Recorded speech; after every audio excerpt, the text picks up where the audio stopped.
দুটো জিনিস। ফার্স্ট, আমি এত রোগা কী করে, অ্যান্ড সেকেন্ড, আমাকে প্লিজ একটা ডায়েট চার্ট রেকমেন্ড করো। সো ফার্স্ট পয়েন্টটাতে আমি আসছি, তার আগে সেকেন্ড পয়েন্টটার আনসার দিই। ডায়েট চার্ট রেকমেন্ড করাটা is very easy, but diet চার্টটাকে ফলো করা ইটস ভেরি ডিফিকাল্ট।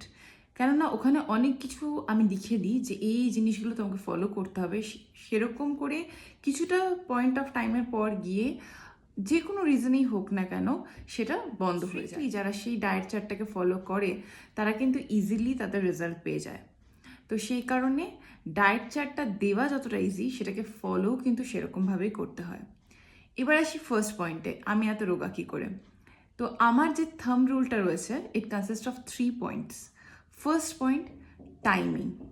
টাইমলি খাওয়া, মানে আমার যেরকম একটা সকালে ঘুম থেকে ওঠার হাফ অ্যান আওয়ারের মধ্যে আমি কিছু না কিছু একটা ড্রিঙ্কস নেওয়ার চেষ্টা করি, যেটা আমি রাত্রেবেলা সোক করে রাখি। সেই চিয়া সিডসই হোক বা মেথি জল হোক বা সফ হোক, যে কোনো কিছু। তারপরে আমি ব্রেকফাস্ট নিই, 8 to 8:15 মধ্যেই আমি আমার ব্রেকফাস্ট করে নিই, আর ওই টাইমটা আমার পুরো ফিক্সড। মর্নিং 10:30 to 11 মধ্যে আমি একটা হালকা ফুলকা স্ন্যাক্স লাইক আ স্যালাড কিংবা একটা মিক্সড ফ্রুট বা যে কোনো একটা ফ্রুটস আমি কনজিউম করি। তারপরে 1:45 থেকে 1টার মধ্যে আমি আমার লাঞ্চ করে নিই। লাঞ্চ বলাতে মনে পড়লো, এখন বাজে 12:45, so my lunch is ready and I always prefer a colourful plate.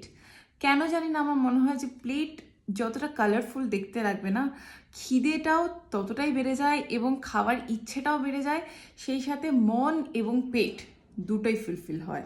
So this is my colourful plate. Chicken, রাইসের কোয়ান্টিটি তোমরা দেখতেই পাচ্ছ। এইখানে যেটা রয়েছে, it's a very delicious dish and one of my favourite, লাউয়ের একটা রেসিপি। এটা আমি তোমাদের সাথে শেয়ার করবো পরে, যদি তোমরা জানতে চাও। And this is a mixed of carrot, broccoli, mushroom সব কিছুকে সতে করে, and here is my cucumber. So this is my colourful plate. আমার প্লেটে অ্যাটলিস্ট আমার সারাদিনে যে মিলটা আমি খাই, তাতে রাইস, লাঞ্চে আমি অবশ্যই রাইস রাখি, অ্যান্ড আমার ব্রেকফাস্টটা খুব হেভি হয়।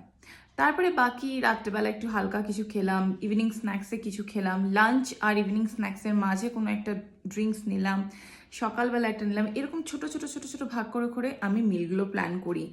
লাইক ডিফারেন্সটা 2.5 থেকে 3 ঘন্টার মধ্যে কিংবা 3 থেকে 3.5 ঘন্টার মধ্যে হতে হবে। দুটো মিলের ডিফারেন্স এরকমই হতে হবে। এটা যেন কখনোই না হয় যে আমি লাঞ্চটা করে নিলাম, একদম প্রচুর খেয়ে নিলাম এবং আমার ডিনারটা হতে হতে রাত 10টা বেজে গেল, মাঝে আমি কিছুই খেলাম না।